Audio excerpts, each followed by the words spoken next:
Hello and welcome to India Narrative. My name is Aditi Nagpal Girotra. As we often talk about India and its current affairs, analysis on top news and world events from expert journalists on government and foreign policies, today also we have an eminent personality joining us on the show, India Narrative Talks.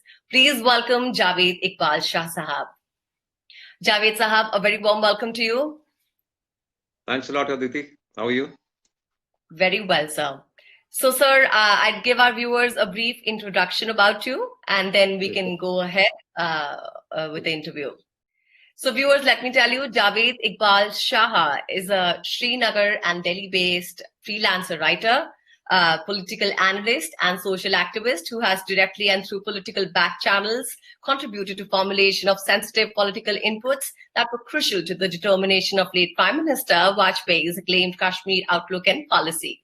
As a person, he happens to have brushed shoulders with all the dramatis personae in the epic Kashmir Act, is equipped with rare insight into events, agendas, and facts on either side of the Pir Panchal in Delhi as well as Srinagar that enable him to view and analyze political happenings and realities of Kashmir with a fair degree of predictability and dispassionate objectivity. So Iqbal ji, I was just doing a research on, latest news regarding Kashmir and about you, and I came across a tweet, where you had said that Kashmir's destruction owes to Gupkar gang. So here, I'd like, for my viewers, I'd like you, for my viewers, to explain what is Gupkar Alliance about and what is its agenda.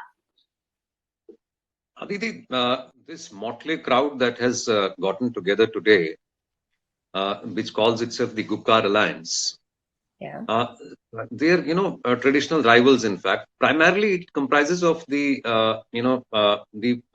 PDP of the Muftis and the National Conference of the Abdullahs. Right. Now, when you say what this alliance is about, it's about their compulsion, of political survival. Right. Because if you go back a few years in time, you will see that traditionally they have not just opposed one another but also been responsible in good measure for subverting and for relegating the the democratic processes and the overall interest of the people of the state to the background in pursuit of their own agendas and in pursuit of their own dynastic politics. And I refer here to the 1987 election, which is not too far back in history, when the National Conference and the of which the Muftis then were part and parcel of, and the National Conference and the Congress entered into an alliance as if nothing else mattered. In a way, in a sense that the opposition space was delegitimized, and which later came to be filled to an extent by the emerging groups, aspiring political groups of that time, which had a religious or a fundamentalist leaning, which eventually led to militancy. So when it suited them, they were friends, and behind the scenes or on the scene. Now, today, what's happening is that, this is not a covert understanding any longer. It's an overt understanding between them. And it's only necessitated by the fact that for 70 long years, all that they've been doing and their politics has been, it's been leading people, it's been leading Kashmiris up the garden path. At one point in time, if they bandied abstract notions of self-rule and autonomy, today, for 70 years, they kept, when 370 was intact, they never bothered to get it. They never bothered to get it, converted into a permanent statute. Today, now 370 doesn't exist. Now they're saying that, okay, I mean, let's join hands, and now we dish this slogan of 370. And यहाँ आप ये देखिए कि इन्होंने 70 years के अपने politics या governance में, what have they delivered on? Look at their records. Look at their, look at their enrichment. Look at their personal pursuit of agendas. Now the pursuit, see, for 70 years, I was telling you, their politics was, it bordered around abstract concepts. In real terms, did we develop as a society? Did we develop as a state? and people who couldn't look beyond their families, people who they have gotten together once before in 87, as I was telling you, and Right. we've seen the result. They delegitimize the space of the opposition, and as if no other force or no other political thought in Kashmir was relevant or mattered. Now you say Mm-hmm. today they're getting people together. Mm-hmm. How are they best to do this? What is their what are their credentials? What is their past record like? We have to see that. जब Okay. 370 की धारा थी, they kept they kept raking self rule, and they kept raking autonomy. Now today they're Right. saying, okay, everything is forgotten. Now we post 370, abrogation of 370, we promise you restoration of 370. I, as a Kashmiri, don't see them as the best placed or the best bet to make that demand. Okay. I get it. Second, But second and more importantly, 70 years they're the ones who arrogated to themselves or who hijacked this process of representing Kashmir and Kashmiris. And post 370, they're again the best. I mean, mm-hmm. what is this? Heads I win, tails you lose. Mm-hmm. Right. When Mehbooba ji was in power, she was comfortable with BJP. When Umar Abdullah was with BJP, BJP was very nice and magnanimous. Again, Right. when Mufti Saab was with Congress, I mean, which political party, which political expedition have they not, tried to Export. exploit or make the most of? Not for the love of Kashmiris, but for the pursuit of their own agendas. Has the center rule made its presence felt yet? Have they been able to deliver on the governance front in the erstwhile state, which is now a UT? I wish they had. We wouldn't have been, I wouldn't have been complaining the way I am. Mm-hmm. We have wasted this, I would say this was a golden opportunity Mm-hmm. when there was no political interference from the dynasts, when the, powers vested with people who were supposed to be apolitical but concerned about the welfare of the people. Mm-hmm. This 14 months or even earlier, because governor's rule has now been in place for the last 2.5 years almost. But let's be specific about August 5, 2019. Mm-hmm. Post August 5, the administration outreach, the people that have been empowered or assigned important, governance duties or placements in the administration, apart from a handful, the outreach of most of them leaves a lot to be desired. The credentials that many people have are indeed very questionable. Now, Okay. when we talk of constitutional provisions, 370, or the relevance and the acceptance of the constitution to the average Kashmiri, the constitution is rule of law, rights, accountability, probity, transparency. How can you make heroes of people who have violated and who have trampled upon this very constitution? A lot of talk about this huge multi-mega crore scam, roughly estimated to be around 25,000 crores, called the Roshni land scam. Called the Roshni land scam. About it. What has happened is that government land was then gifted.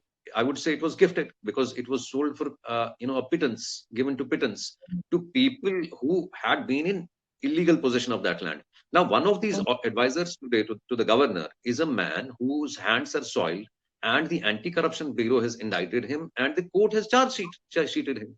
The Anti-Corruption Bureau has charge sheeted him in court. How are they best examples, to inspire the Kashmiri vis-a-vis the constitution, or the rights and the privileges that it confers, or Understood your position. or its emphasis on the rule of law. Now, Absolutely. Aditi, I will not paint this canvas with entirely with this brush of skepticism. Some good things have also happened. Some schemes that earlier we were not, the state was not entitled to, or which technically were not possible to be introduced in the state because of 370 or any such reason. These schemes have come in, which includes the Pradhan Mantri, that insurance, health insurance scheme. Awaaz Yojana. Yeah, which includes many other good schemes, which are oriented and targeted at welfare. They're welfare schemes. So that has also happened. Those are processes. But then for those processes to show if result on ground, or to for the people to feel that this has helped, you need people who can translate those good intentions into action. So such people are not the best equipped to do that. But eventually, we hope that would happen. But Iqbalji, I'd like to understand: do people demand restoration of statehood and special status? Yeah, a good number of people do. Even in Jammu, why just Kashmir? Why just Kashmir? But then this is a democracy. I mean, those forces can assemble. They can, within the four walls of the constitution, if there's a demand that can be made, if the public, if the representatives of those groups or self-appointed ones, as the National Conference and the PDP are congregating right now and allying to make that demand. That's a question that is something that will have to be thrashed out, and that's something that we'll have to put our minds to. Any demand which is not unlike the abstract demands of autonomy or self-rule. I mean, within the four walls of the constitution, they can make those demands. They can raise those demands. There are a good number of people. There is another section which says that 370 was a reason for our deprivation, so we don't think that it's going to make much of a difference, even if it was restored. All right. And by the way, we didn't have rivers of honey and milk flowing when we had 370. Yeah. And post 370, if the governance is bad, the best of intentions are not, if they're not delivering, I mean, what's the point? Right. Intentions alone won't matter. So what is the way forward in Jammu and Kashmir then? I think this was one opportunity where we could have leveled things out in Kashmir. We could have made a good outreach. We could have, if there is alienation, we could have addressed alienation with a good political and an administrative apparatus in place. Sadly, a lot is left to be desired on that front. We could actually give a thrust to development. We could actually give a thrust to industry, to employment there. And at the end of the day, this day and age, when economics overrules everything else, this in itself would have given us a head start to consolidating and the gains, and laying the sound basis for a very good political process for people to integrate with that process. But the way it is playing out, leaves a lot to be desired. And I would personally feel that at this juncture, when things are fluid, things are very fluid. This Gupkar alliance is again trying to incite people, or lead them up the garden path with it's selling pipe dreams of 370 and whatnot. I mean, post 370, at least we could have had some semblance of a consensus on things that what we want Kashmiris. There are many variables. But what we don't want is corruption. What we don't want is lack of development. What we don't want is rise of unemployment. We could all have put our heads together and worked to that end. Right. I totally agree and understand what you're saying here. Thank you so much, Iqbalji, for taking our time and speaking to us. I'm really grateful, and all the very best for the future in your political, your journalism, and your role as a animal activist. So thank you so much for joining us today.